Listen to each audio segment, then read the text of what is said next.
मैं डॉक्टर राजन चतुर्वेदी, राजकीय inter college Ghorawal Sonbhadra. बच्चों, आज मैं आप लोगों के समक्ष संस्कृत व्याकरण के कुछ महत्वपूर्ण तथ्यों को लेकर के उपस्थित हुआ हूँ, जिसमें सर्वप्रथम हम लोग कारक का अध्ययन करेंगे। कारक किसे कहते हैं? सर्वप्रथम प्रश्न उठता है कि कारक किसे कहते हैं। तो महर्षि पाणिनि ने एक सूत्र दिया कि साक्षात क्रियान्वयित्वम कारकत्वम। अन्वितम का तात्पर्य होता है संबंध, अर्थात जिस शब्द का क्रिया के साथ सीधा संबंध होता है वह कारक कहा जाता है। कारक कहने का तात्पर्य यह है कि कर्ता भी कारक है, कर्म भी कारक है, करण भी कारक है, संप्रदान भी कारक है, अपादान भी कारक है, संबंध कारक नहीं है। क्योंकि संबंध का सीधा क्रिया के साथ तादात्म्य में नहीं बनता है, इसलिए संबंध को कारक नहीं माना जाता है। फिर अधिकरण कारक है। कहने का तात्पर्य यह है कि क्रिया का जिसके साथ सीधा संबंध हो वह कारक है। कहा गया है कि कर्ता कर्म च करणम संप्रदानम तथैव च अपादानाधिकरणान इत्याहु कारकाणि षट्। इत्याहु ऐसा कहा गया है कि कर्ता कर्म करण संप्रदान एवं अपादान अधिकरण ही 6 प्रकार के कारक हैं।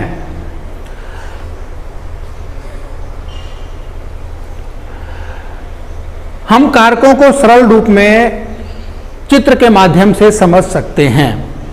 जैसे मथुरा नगरस्य राजा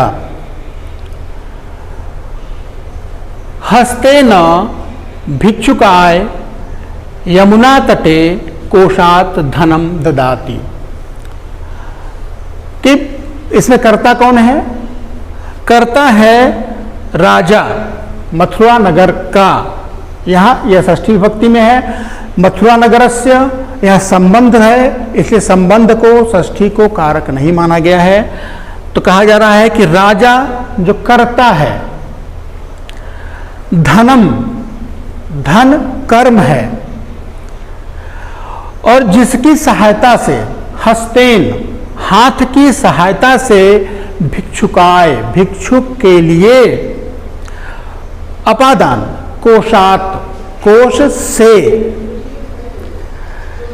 यमुना तटे स्थान यमुना तट पर धनम ददाति दिया। कहने का तात्पर्य यह है कि कारकों के माध्यम से हमें विभक्ति का भी ज्ञान होता है। कारक को विभक्ति प्रकरण भी कहा जाता है। सर्वप्रथम हम सभी कारकों के विषय में संक्षिप्त अध्ययन करेंगे, उसके पश्चात प्रमुख कारक पर आते हैं। कर्ता कारक प्रथमा विभक्ति। महर्षि पाणिनि ने कहा कि स्वतंत्र कर्ता स्वतंत्र है। क्रिया को करने वाले को कर्ता कहते हैं। कर्ता जो है जिस कार्य को करता है, जो भी कार्य कर्ता के द्वारा किया जाता है वह क्रिया करने वाले को कर्ता कहते हैं। वाक्य में जिस संज्ञा का सर्वनाम शब्द को कार्य करने वाला या होने वाला समझा जाए उसे कर्ता कहते हैं। कर्ता में प्रथमा विभक्ति का प्रयोग होता है। जैसे रामः पठति, पढ़ने का काम कौन कर रहा है? राम कर रहा है। पढ़ने की क्रिया किस में हो रही है? राम में हो रही है। तो इस प्रकार जो है रामः पठति, कर्ता राम प्रथमा विभक्ति में है। कर्म कारक द्वितीय विभक्ति, जिस पर क्रिया का फल पड़ता हो उसे कर्म कहते हैं। कर्ता के द्वारा किसी कार्य को करने में जिसकी सहायता ली जाती है, जो उसको सर्वाधिक पसंदीदा कार्य हो, कर्तु इप्सिततमम कर्मम। महर्षि पाणिनि ने कहा है कि कर्ता को किसी कार्य को करने में जो सबसे अधिक पसंद हो उसकी वो कर्म होगा। और फिर उन्होंने कहा कर्मणि द्वितीया, और जो कर्म होगा उसकी द्वितीय विभक्ति होगी। तो जिस पर क्रिया का फल पड़ता हो उसे कर्म कहते हैं, अथवा कर्ता जिसको सबसे अधिक चाहता है उसे कर्म कहते हैं। कर्म कारक में द्वितीय विभक्ति का प्रयोग होता है। जैसे सुरेशः जलम पीबति, सुरेश, यहाँ पीने की क्रिया हो रही है और सुरेश का सबसे पसंदीदा पीने की चीज में क्या है इस समय? जल है।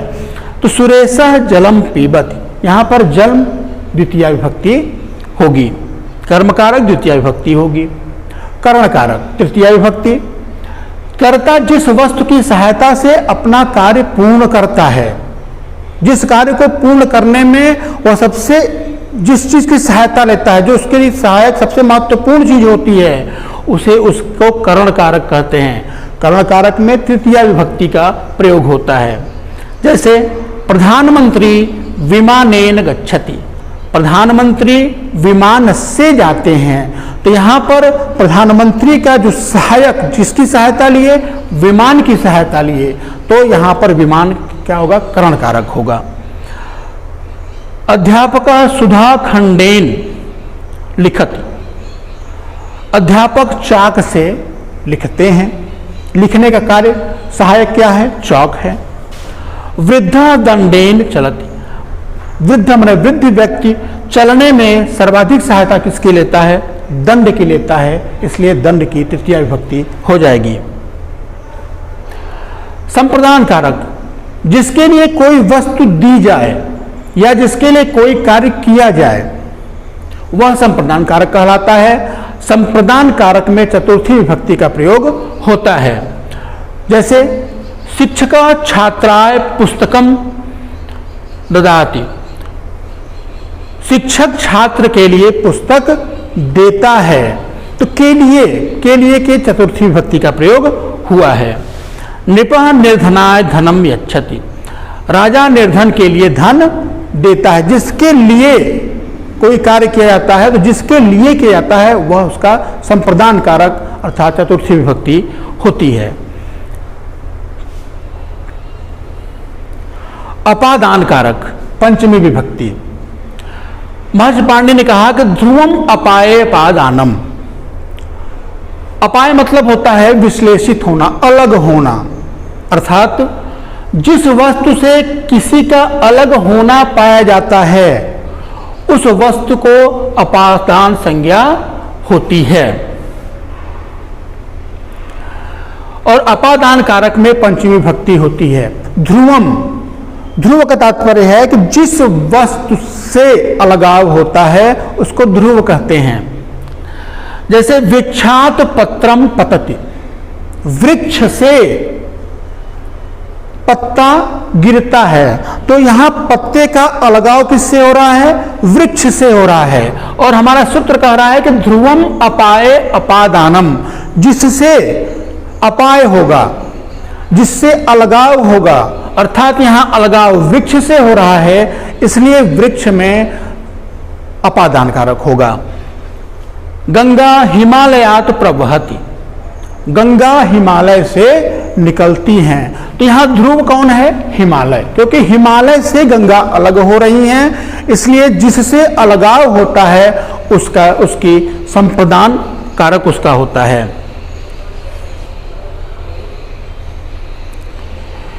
अधिकरण कारक, अधिकरण कारक में कहा गया है सूत्र में आधारो अधिकरणम, जो शब्द क्रिया का आधार हो, जहां पे कोई कार्य हो रहा है जिस आधार पर उसे अधिकरण, उसका अधिकरण कारक होता है।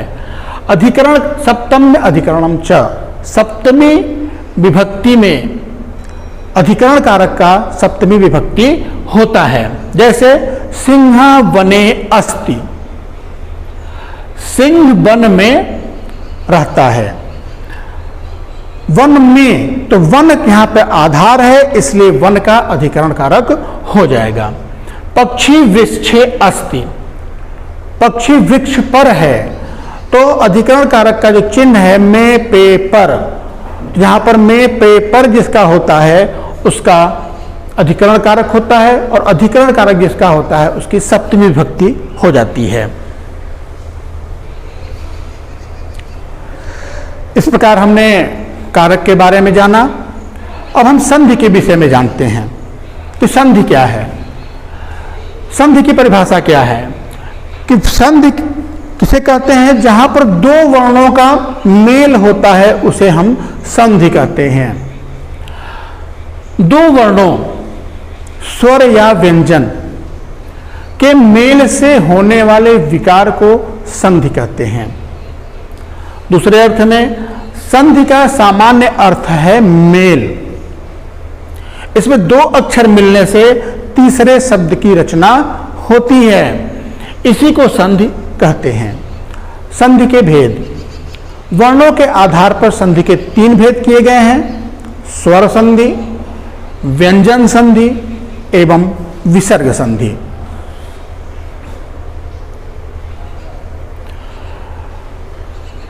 स्वर संधि में हमने पढ़ा है कि जहां पर दो स्वरों का मेल होता है उसे हम स्वर संधि कहते हैं, और जहां पर व्यंजन, पहले पद के अंत में व्यंजन आए और दूसरे पद के व्यंजन में स्वर या व्यंजन आए, वहां पर व्यंजन संधि होती है।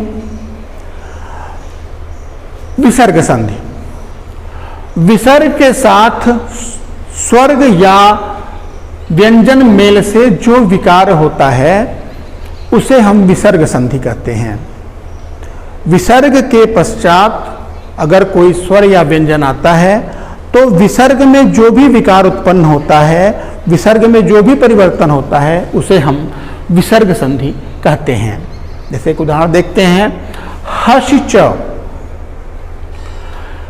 कहा गया है कि यदि विसर्ग से पहले अ तथा विसर्ग के पश्चात कोई मृदु व्यंजन, जैसे वर्गों का तीसरा वर्ग, अर्थात हम माहेश्वर सूत्र पढ़ते समय वर्णों के उच्चारण स्थान में हमने पढ़ा है कि कौन कौन से वर्ग होते हैं।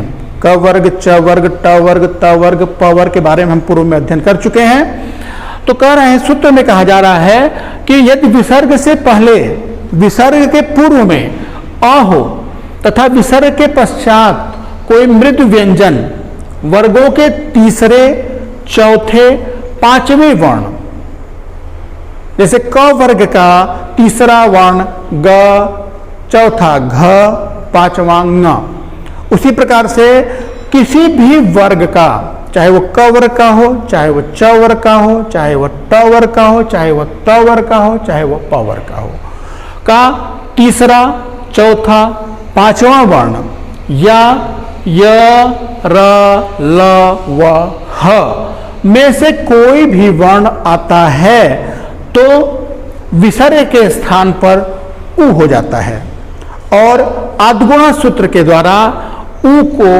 ओ आदेश हो जाता है।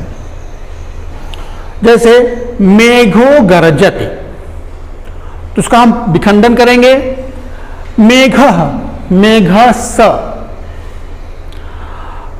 धन गरजति, तो विसर्ग के बाद तीसरे, चौथे, पांचवें वर्ण में से एक क्या आ रहा है, म आ रहा है। मेघः, म वर्ण आया तो विसर्ग को के स को उ आदेश हुआ और आद्गुणा सूत्र से ओ हो गया, जिससे के मिलाने पे बनता है हमारा मेघो गरजति। रामो नमति, तो राम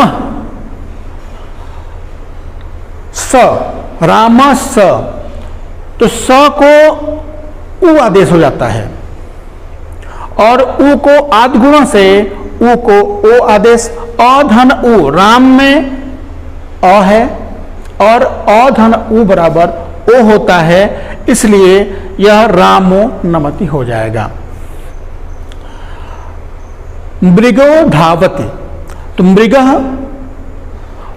का हो जाएगा मृगस और स को उ आदेश हो जाएगा और अ धन उ बराबर ओ होता है, इस प्रकार मिलाने पे होगा मृगो धावति।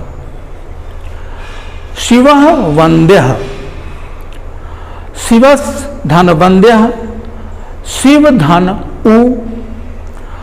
उ धन वंद्य, उ और अ, शिव का अ धन उ मिलकर अ धन उ बराबर ओ होता है। इस प्रकार संयुक्त रूप से मिलाने पर बन जाएगा शिवो वंद्य। राम शब्द है रामो हसति, राम रामस धन हसति बराबर राम के म में अ है, उसके बाद सौ को उ आदेश हो गया और हसति, तो अ धन उ बराबर आदिमा सूत्र से अ धन उ बराबर ओ होता है, इसलिए यहां पर हो जाएगा रामो हसति। इस प्रकार हमने संधि के बारे में थोड़ा सा जाना। अब हम चलते हैं समास का तात्पर्य, समास के बारे में पढ़ते हैं कि समास क्या है। समास का तात्पर्य है संक्षिप्तीकरण, ऐसे दो या दो से अधिक पदों को इस तरह से संक्षिप्त करना कि उसके अर्थ में कोई परिवर्तन न हो, इसे समास कहते हैं। दो या दो से अधिक शब्दों से मिलकर बने हुए एक नवीन एवं सार्थक शब्द को समास कहते हैं। सम उपसर्ग पूर्वक अस धातु में घाय प्रत्यय बनने से समास शब्द की उत्पत्ति हुई है।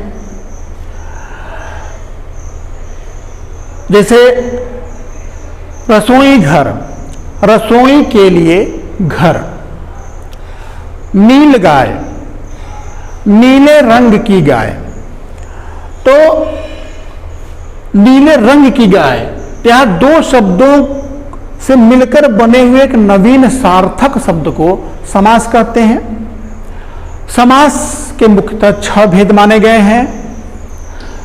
पहला है अव्ययीभाव समास, दूसरा तत्पुरुष समास, तीसरा द्विगु समास, चौथा द्वंद्व समास, पांचवा कर्मधारय समास एवं छठवां है बहुब्रीहि समास। जिसमें प्रथम पद प्रमुख हो, प्रथम पद प्रधान हो, उसे अव्ययीभाव समास कहते हैं। जिसमें उत्तर पद जिसमें प्रधान होता है उसे हम तत्पुरुष समास कहते हैं। द्विगु समास जिसका प्रथम पद संख्यावाची हो उसे हम द्विगु समास कहते हैं। द्वंद्व समास में दोनों पद प्रधान होते हैं। कर्मधारय समास में विशेषण और विशेष्य की बातें बताई जाती हैं। जहाँ पर विशेष्य और विशेषण के बारे में बताया जाए वहाँ पर कर्मधारय समास होता है। बहुब्रीहि समास, बहुब्रीहि समास में दोनों ही पद प्रधान न होकर के तीसरे पद की तरफ इंगित करते हैं। इस प्रकार हम देखते हैं बहुब्रीहि समास।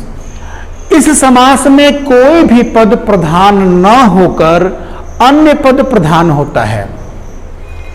विग्रह करने पर नया शब्द निकलता है।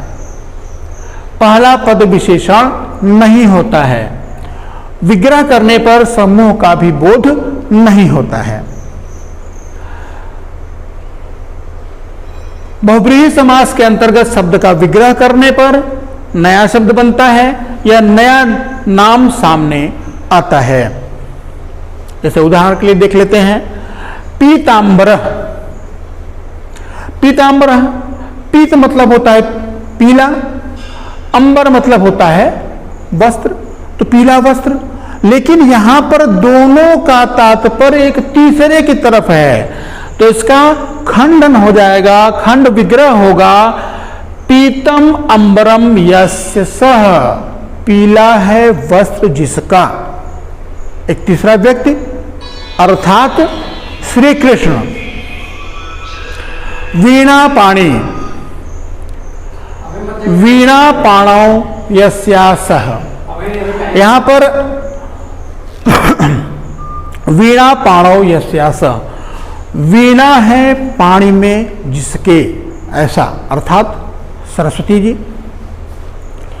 श्वेतांबर, श्वेतम अंबरम यस्यासः, श्वेत है अंबर जिसका, श्वेत है वस्त्र जिसका, अर्थात सरस्वती जी। गजाननः, गजः आननः यस्य सः, अर्थात गज मतलब होता है हाथी, हाथी की तरह मुख वाले। यहां पे एक तीसरे व्यक्ति की तरफ इंगित हो रहा है, तो आ रहा है भगवान गणेश।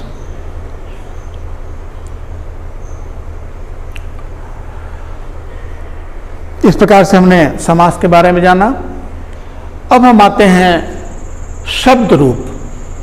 शब्द रूप के सामान्य परिचय के बारे में जानेंगे। वाक्य की सबसे छोटी इकाई को शब्द कहते हैं। वाक्य की सबसे छोटी इकाई जो होती है वह शब्द, उसे शब्द कहते हैं।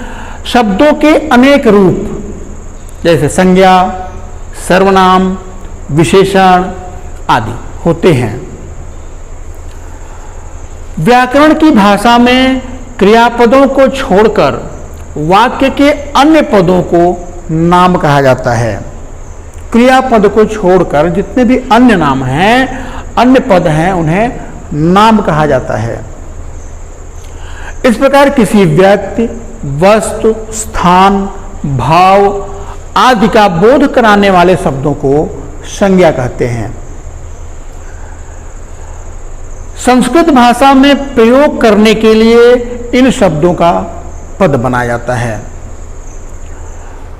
संज्ञा, सर्वनाम आदि शब्दों को पद बनाने हेतु इनमें प्रथमा, द्वितीया, तृतीया, चतुर्थी, पंचमी, षष्ठी, सप्तमी, संबोधन इस प्रकार की विभक्तियां लगाई जाती हैं। इन शब्द रूपों पदों का प्रयोग पुल्लिंग, स्त्रीलिंग और नपुंसक लिंग तथा एकवचन, द्विवचन, बहुवचन में भिन्न भिन्न रूपों में होता है। इन्हें सामान्यतया शब्द रूप कहा जाता है। शब्द दो प्रकार के भी होते हैं, एक अजंत, एक हलंत। जिन शब्दों के अंत में स्वर होता है उसे हम अजंत कहते हैं, जैसे राम, कृष्ण। उसी प्रकार हलंत में जिन पदों के अंत में व्यंजनांत होते हैं उन्हें हम हलंत कहते हैं। इस प्रकार हम एक नदी का रूप देख लेते हैं। विभक्ति, प्रथमा विभक्ति, द्वितीय विभक्ति, तृतीया, चतुर्थी, पंचमी, षष्ठी, सप्तमी और संबोधन। संबोधन को प्रथमा विभक्ति में ही माना जाता है। एक वचन, द्विवचन, बहुवचन। नदी, नद्यो, नद्यः। द्वितीया में नदीम, नद्यो, नदीः। तृतीय एक वचन में नद्या, द्विवचन में नदीभ्याम, बहुवचन में नदीभिः। चतुर्थी नद्यैः, नदीभ्याम, नदीभ्यः। पंचमी में नद्याः, नदीभ्याम, नदीभ्यः। षष्ठी नद्याः, नद्योः, नदीनाम्। सप्तमी नद्याम, नद्योः, नदीषु। हे नदी, हे नद्यो, हे नद्या। इस प्रकार से शब्द रूप का हमने अध्ययन किया।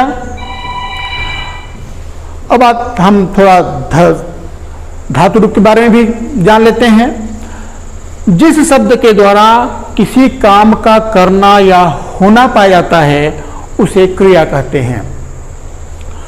संस्कृत क्रियाएं जिन मूल रूपों से बनती हैं उन्हें धातु कहते हैं। जैसे पठति।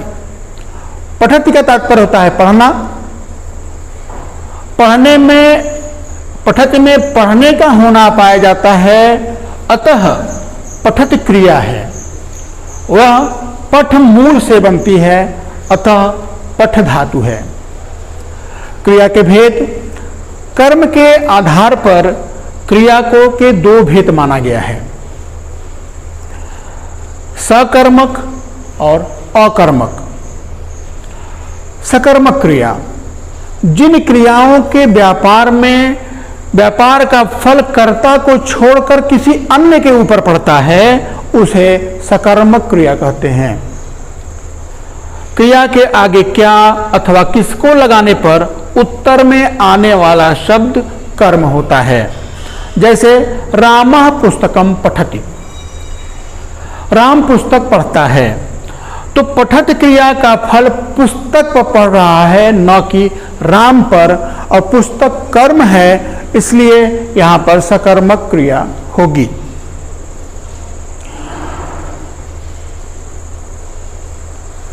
अतः पुस्तक कर्म और पठति सकर्मक क्रिया है। अब देखते हैं अकर्मक क्रिया क्या है।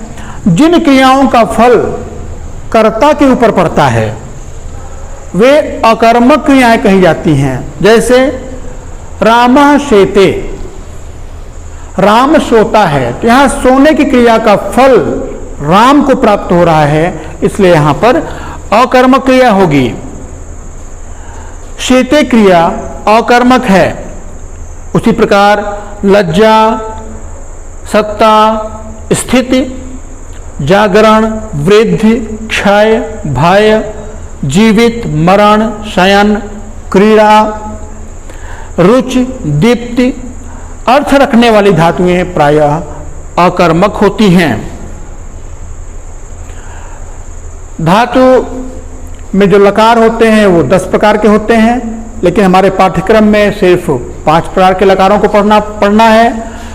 जैसे लट लकार, वर्तमान काल, लिट लकार, भविष्यत काल, लंग लकार, भूतकाल, लोट लकार, आज्ञार्थक, विधिलिंग, चाहिए के अर्थ में। इस प्रकार हमें 5 प्रकार के लकारों को पढ़ना है। तो लट लकार में हम देख लेते हैं 3 वचन होते हैं धातु में और 3 पुरुष होते हैं। तो प्रथम पुरुष एक वचन में भू धातु में होगा, लट लकार में भवति, द्विवचन में भवतः, बहुवचन में भवंती। उसी प्रकार मध्यम पुरुष में एक वचन में भवसि, द्विवचन में भवतः और बहुवचन में भवथ होगा। उत्तम पुरुष में एक वचन भवामि, द्विवचन में भवावह एवं बहुवचन में भवामः। लिट लकार